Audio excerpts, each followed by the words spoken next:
Olá, graça e paz, tudo bom com você? Me ajuda a divulgar essas minhas reflexões.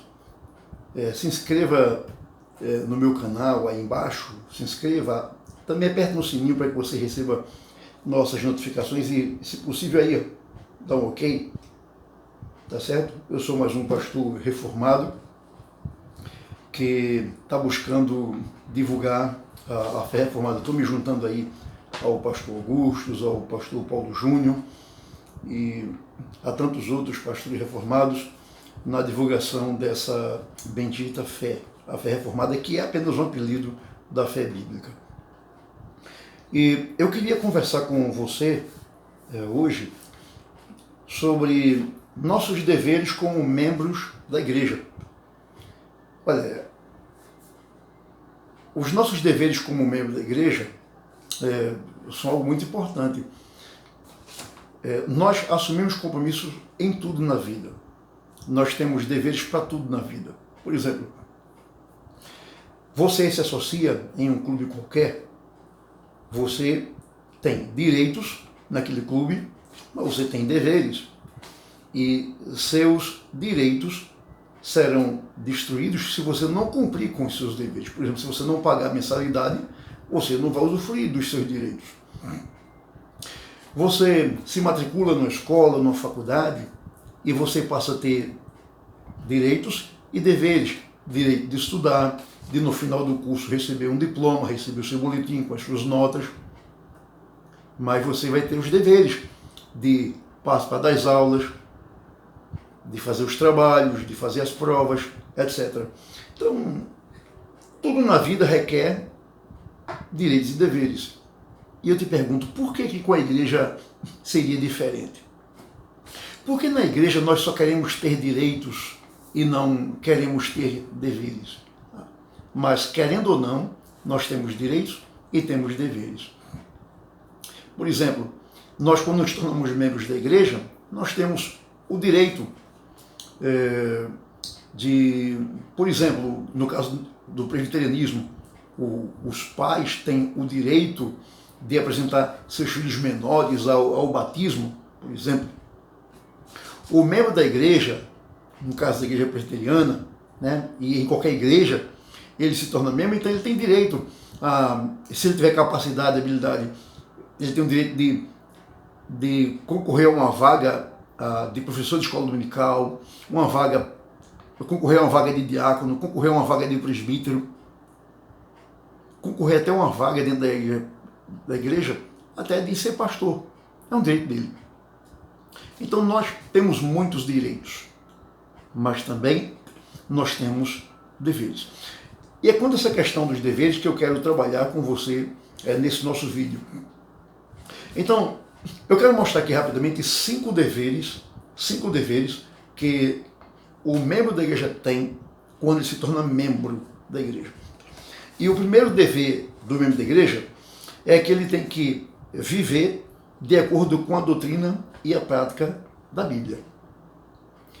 Nós queremos que a Bíblia é a nossa única regra de fé e prática. Assim sendo, o crente tem o dever de andar de acordo com a Bíblia. Ele tem que viver uma vida de acordo com a Bíblia. Ele tem que praticar a Bíblia. Ele tem que agir de acordo com aquilo que a Bíblia ensina.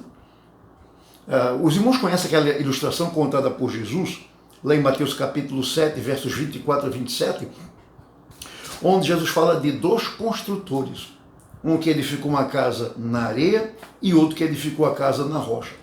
Então, ele diz do que construiu a casa na areia, que quando vieram a chuva, o vento, quando o rio subiu, que tudo isso combateu contra aquela casa, ela caiu porque não estava edificada sobre a rocha, porque estava edificada na areia.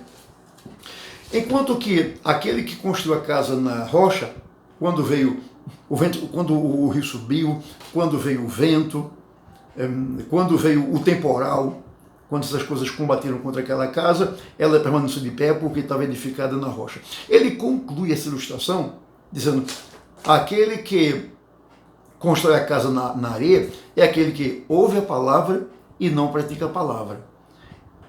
Que não vive de acordo com a palavra, sabe a verdade, mas não anda de acordo com ela. Enquanto que aquele que construiu a casa na rocha é aquele que ouve a palavra e busca praticar a palavra, viver de acordo com a palavra. Portanto, o membro da Igreja de Cristo deve praticar o ensino da palavra de Deus. Afirmamos que é de pouco valor um conhecimento doutrinário meramente intelectual, se o crente não coloca em prática o que aprendeu. Há crentes que possuem conhecimento impecável de todas as doutrinas da Bíblia, mas eles vivem uma vida mundana. Eles são desonestos, não cumprem suas obrigações dentro de casa, como marido, como esposa, como filho. Eles não cumprem seus compromissos no comércio, na escola, na faculdade, no trabalho. Então, eu entendo que uma pessoa que é membro da igreja e vive dessa forma, ele está sendo uma vergonha para Cristo e uma vergonha para a igreja onde ele é membro, porque ele não está vivendo de acordo com a palavra. Ele não age de acordo com a palavra. No seu dia a dia ele faz tudo diferente daquilo que ele vê na Bíblia e que ele ouve na igreja. Fernando Mendes, um cantor no cristão, tem uma parte de uma música sua que diz assim: não adianta a igreja rezar e fazer tudo errado. Então é o que acontece com muitos crentes. Leem a Bíblia, vêm à igreja, ouvem a pregação, mas no dia a dia eles agem como se nunca tivessem ouvido. Ou seja, eles não agem de acordo com a palavra. Logo, é dever do membro da igreja viver uma vida, seja na igreja, seja em casa, seja no trabalho, na escola, seja na vizinhança, seja onde for. É dever dele viver de acordo com a Bíblia, para que então ele, onde quer que esteja, glorifique o Senhor. O segundo dever que um membro de igreja tem é honrar e propagar o Evangelho pela vida e pela palavra. Né? Então, o que é isso? É a responsabilidade do crente de dar testemunho de Cristo, dar testemunho do Evangelho de Jesus, onde quer que ele vá, a quem quer que seja. Então ele tem que honrar, viver de acordo com o Evangelho, e então propagar esse Evangelho pela vida e pela palavra. Geralmente as pessoas perguntam assim: qual é mais importante? Propagar o Evangelho através das nossas palavras ou através da nossa vida? E então eles dizem assim: eu acho que evangelizar através do nosso testemunho é melhor do que falar. Olha, meu irmão, eu acho que uma coisa não justifica a outra. Eu acho que essas duas formas de evangelizar não são excludentes. Temos que ter as duas formas. Nós temos que viver a palavra, viver o Evangelho, temos que ter uma vida de fato de testemunho, mas nós temos também que falar. E aí eu costumo usar a seguinte ilustração: a ave tem duas asas, a asa direita, a asa esquerda. E eu te pergunto, qual dessas duas asas a gente pode dispensar? Nenhuma. A gente não pode dispensar nenhuma nem outra asa da ave. Porque se ela tiver uma asa só, ela não conseguirá alçar voo. Para que ela possa alçar voo e se equilibrar no espaço, ela precisa ter as duas asas. Assim acontece também com o crente. Ele não pode escolher: eu vou apenas testemunhar com a minha vida, mas eu não vou falar para ninguém. Mas também ele não pode dizer assim: eu vou falar do Evangelho para Jesus Cristo e viver uma vida toda errada. Não. Ele tem que testemunhar para todos através de um bom viver, de um bom comportamento, de boas atitudes, através de um bom caráter, e também tem que testemunhar através de suas palavras, falar a palavra de Deus.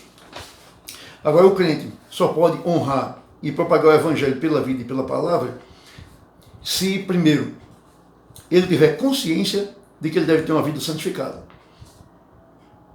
Qual é o Evangelho que ele vai testemunhar se ele não tiver uma vida santificada? Só com a vida santificada é que ele poderá testemunhar do Evangelho. Segundo, ele só poderá testemunhar do Evangelho se tiver consciência que pregar o Evangelho é uma obrigação dele também. Pregar o Evangelho não é obrigação somente do pastor. Pregar o Evangelho não é obrigação apenas do presbítero, do missionário. Pregar o Evangelho é um dever de todo crente. Todo crente que é ovelha de Jesus deve anunciar o Evangelho. deve divulgar o Evangelho de Jesus aos pecadores. Agora, por que muitos não pregam o Evangelho? Por que muitos não anunciam o Evangelho assim, falando? Simplesmente porque eles não têm vida para isso.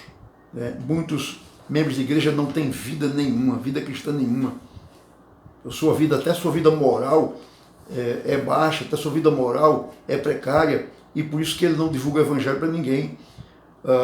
O mau testemunho dele desmentiria tudo o que ele viesse a falar. Por exemplo, como é que uma pessoa que se diz crente, que é caloteiro, que compra e não paga, que toma emprestado e não devolve, por exemplo, como é que uma pessoa dessa pode pregar o Evangelho onde mora? Ou no seu trabalho? Por outro lado, há crentes que são honestos, têm um bom caráter, têm um bom testemunho, mas também não evangelizam ninguém. E isso evidencia falta de envolvimento na obra do Senhor. Esses irmãos têm que ter a consciência de que propagar o Evangelho é uma tarefa dele também, e não somente do pastor. Por exemplo, em Atos capítulo 8, versos 1 e 4, diz assim: E Saulo consentia na morte de Estevão. Naquele dia, levantou-se grande perseguição contra a igreja em Jerusalém, e todos, exceto os apóstolos, foram dispersos pelas regiões da Judéia e Samaria. Entremente, os que foram dispersos iam por toda parte pregando a palavra. Note, por conta da perseguição, a partir da morte de Estevão, os crentes fugiram de Jerusalém, foram para outros lugares. E o texto aqui diz: os apóstolos ficaram em Jerusalém, mas muitos cristãos fugiram. E esses que fugiram, onde chegavam, pregavam o Evangelho. Então os apóstolos continuaram pregando o Evangelho em Jerusalém, e eles, esses aqui perseguidos, que fugiram de Jerusalém, onde chegavam também anunciavam o Evangelho, porque eles entenderam que pregar o Evangelho também é uma tarefa dele, é um dever deles também, e não somente dos apóstolos. Um terceiro dever do membro da igreja é que ele tem que sustentar a igreja financeiramente. Ele tem que sustentar a igreja financeiramente, ele tem que contribuir com os seus dízimos e ofertas. Isso por uma razão muito simples. Nós, a igreja, não recebemos nenhum donativo do governo, seja o governo municipal, estadual ou federal. O governo não dá dinheiro para a gente, não. Então, a nossa instituição, a igreja, se mantém a partir de nós mesmos. Nós é que contribuímos com nossas finanças para que, então, paguemos a luz, paguemos a água, para que façamos manutenção no templo, paguemos o zelador, sustentemos o pastor e sua família, para que ele possa continuar trabalhando pela igreja, zelando pela igreja, pregando, visitando os irmãos necessitados. Então, é nosso dever sustentar a igreja também com nossas finanças, com os nossos dízimos e nossas ofertas. Infelizmente, muitos crentes, que antes de se tornarem membros da igreja, eles, diante da liderança da igreja, assumem o compromisso de sustentar a igreja. Geralmente a gente pergunta: você concorda em sustentar financeiramente a igreja? Sim, concordo.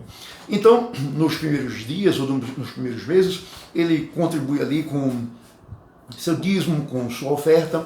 Depois ele passa a contribuir de vez em quando, um mês sim, 4, 5 meses não, daqui a pouco ele não contribui com mais nada. Quer dizer, então, se depender desses irmãos que não contribuem com absolutamente nada, a igreja fechará as portas. Interessante que há uma ilustração. Essa ilustração foi contada pelo pastor João Falcão Sobrinho, um pastor batista, no livro Mordomia Cristã. Nesse livro ele conta que uma senhora disse assim para outra: a nossa igreja é muito cara, o pastor vive falando de oferta, de dízimo. E então, a irmã que ouviu aquele comentário disse, olha, eu tinha um filho. Esse filho era pequenininho, novinho, e eu gastei muito dinheiro com ele. Era roupa, leite, comida, remédio. Gastei muito dinheiro. Então esse menino foi crescendo, então comecei a gastar dinheiro com ele para ir para a escola. Então na escola eu pagava a mensalidade dele. Ele cresceu mais, arranjou uma namorada. E agora ele queria dinheiro para pagar um sorvete para a namorada, comprar um presente para a namorada. Então eu estava sempre gastando dinheiro com meu filho, sempre gastando dinheiro com ele. Até que um dia meu filho partiu dessa vida. Meu filho morreu. E a partir da morte daquele meu filho, eu não gastei mais um centavo com ele. Não gastei mais leite com ele, mais roupa, não dei mais dinheiro para ele sair com a namorada, comprar presente para ela, nada. Então, não gastei mais nada com ele. Eu pergunto a você, qual situação você gostaria que eu estivesse vivendo? Essa de agora, de não gastar mais um centavo com meu filho? Ou você acha que eu gostaria de estar com meu filho agora, mesmo gastando muito dinheiro com ele? E a senhora baixou a cabeça e ficou calada porque ela entendeu a mensagem. Então a irmã concluiu, enquanto nossa igreja estiver viva, com as portas abertas, pregando o evangelho, ela vai precisar que nós contribuamos com ela, para que ela continue assim.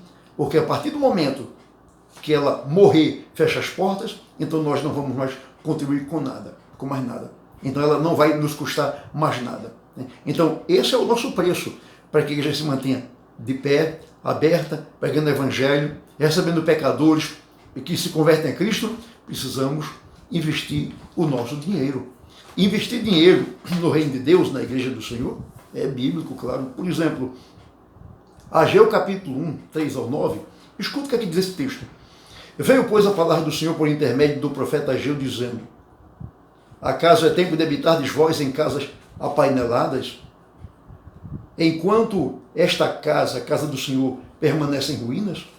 Ora, pois, assim diz o Senhor dos Exércitos, considerai o vosso passado, tendes semeado muito e recolhido pouco, comeis, mas não chega para fartar-vos, bebeis, mas não dá para saciar-vos, vestis-vos, mas ninguém se aquece. E o que recebe salário, recebe-o para pô-lo num saquetel furado. Assim diz o Senhor dos Exércitos. Considerai o vosso passado. Subi ao monte e trazei madeira e edifiquei a casa. Dela me agradarei e serei glorificado, diz o Senhor. Esperastes o muito, e eis que veio a ser pouco. E esse pouco, quando trouxestes para casa, eu com um assopro o dissipei. Por quê? Diz o Senhor dos Exércitos. Por causa da minha casa, que permanece em ruínas, ao passo que cada um de vós corre por causa de sua própria casa. Então, certamente que eu devo cuidar da minha casa, claro, mas eu devo também cuidar da casa do Senhor. Então, o Senhor me dá um salário e Ele pede que uma parte daquele salário seja destinada ao seu reino, para a manutenção da sua causa, para a propagação do Evangelho, para sustento do ministério. Então, se você não faz isso, você está agindo com incredulidade, porque você não confia em Deus, na sua providência, você não está agindo de acordo com a palavra de Deus, que diz que nós devemos trazer nossa oferta até a casa do Senhor. Portanto, é dever do crente contribuir financeiramente e é dever da liderança da igreja usar bem o dinheiro naquilo que tem que ser usado. Em quarto lugar, o quarto dever de um membro de igreja é que ele tem que obedecer às autoridades da igreja, enquanto estas forem fiéis à palavra de Deus. Enquanto as autoridades da igreja, pastores, presbíteros, estiverem dentro daquilo que a Bíblia ensina, então é dever de cada crente se submeter à autoridade da igreja. O crente não pode se rebelar contra a autoridade da liderança da igreja, porque foi Deus que estabeleceu essa liderança da igreja, assim como Deus estabeleceu todo tipo de autoridade. Então, entre essas autoridades, nós temos a liderança da igreja, e é dever do crente se submeter a essa autoridade. O quinto mandamento da lei de Deus diz, honra teu pai e tua mãe. Aprendemos com a teologia reformada, lá no nosso catecismo maior, o catecismo de Westminster, por exemplo, que pai e mãe, nesse mandamento, não são uma referência apenas aos nossos genitores, Mas pai e mãe aqui se referem a todos os que estão investidos de autoridade, inclusive os pastores na igreja. Logo, aquele que se rebela contra o seu pastor está quebrando o 5º mandamento da lei de Deus. Na empresa, em casa, na escola ou faculdade, somos repreendidos por nossos superiores, por nossos patrões, genitores ou professores.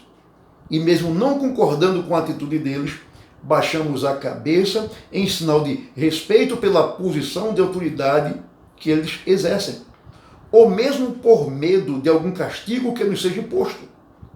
Mas na igreja, o que acontece na igreja? Não é assim.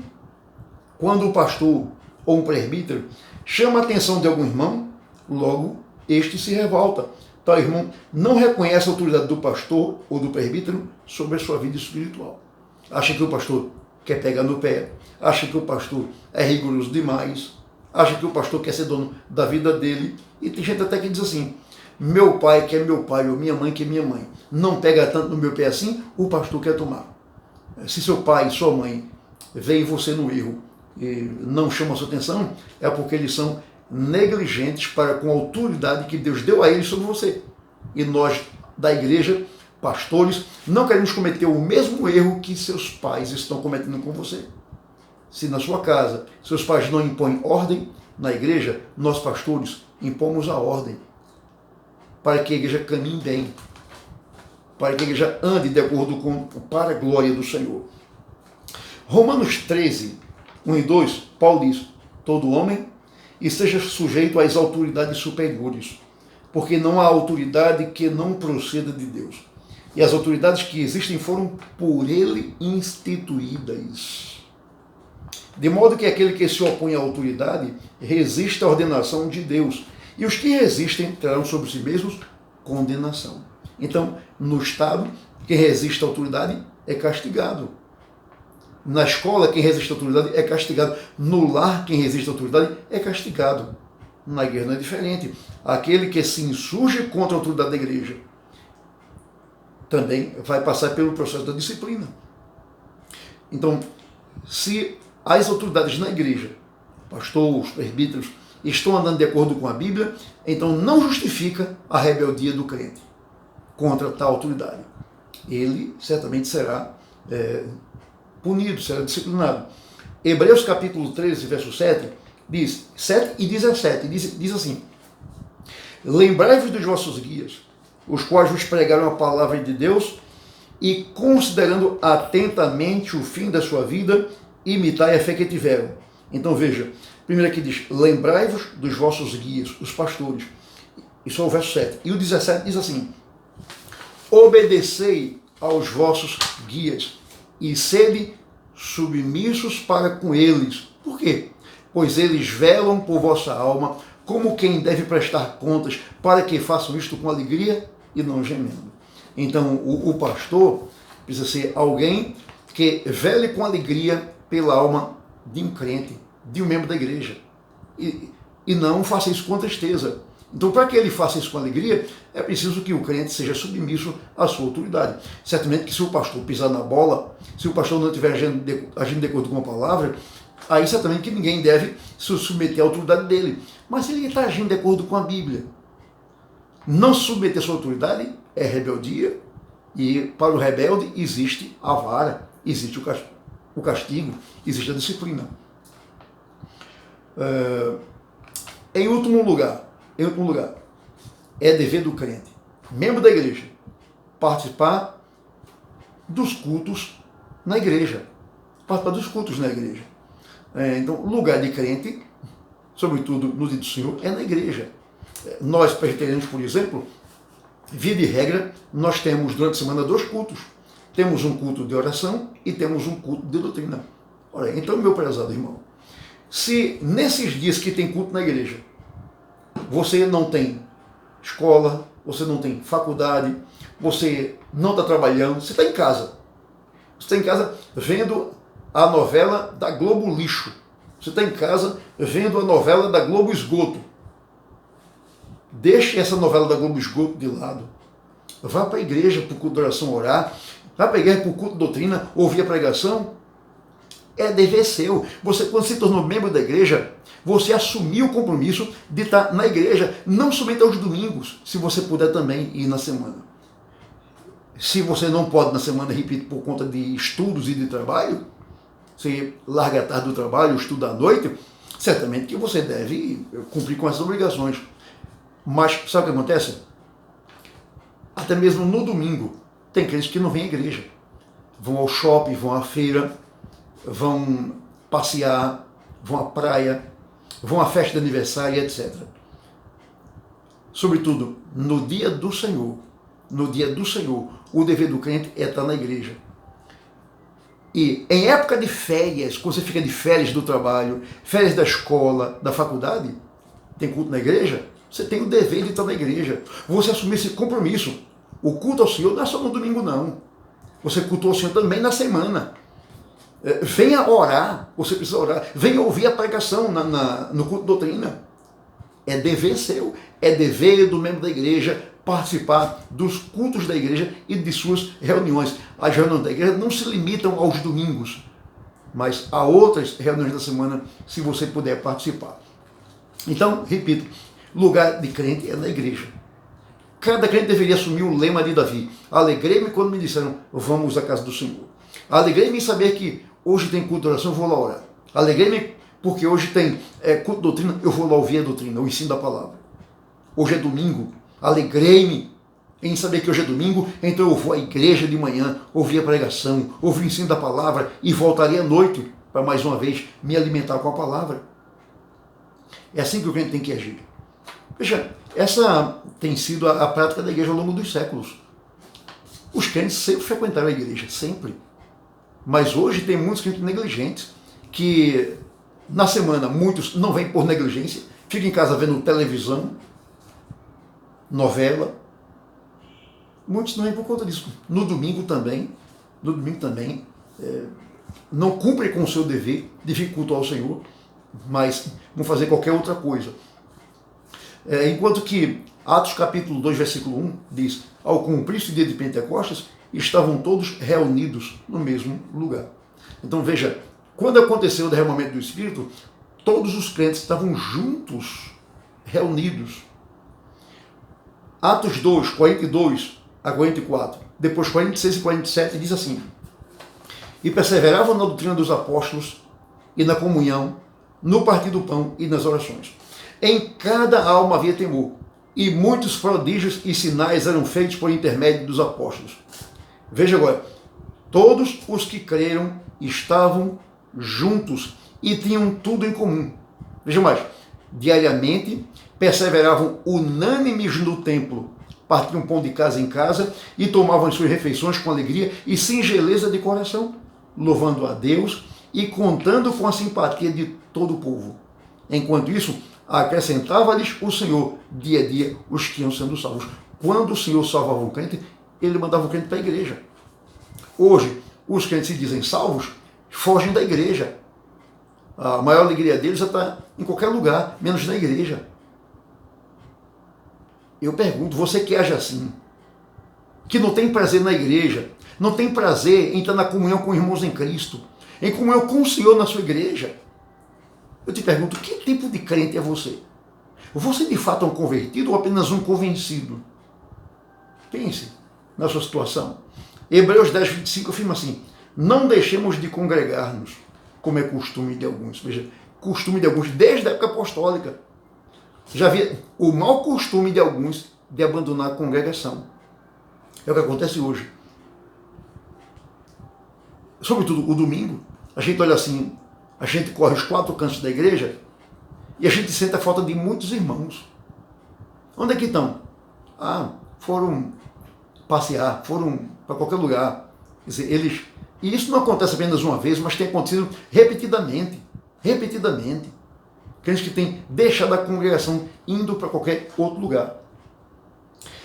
Estes são irmãos, estes deveres que nós acabamos de ver, esses são os deveres que nós assumimos quando nos tornamos membros da igreja.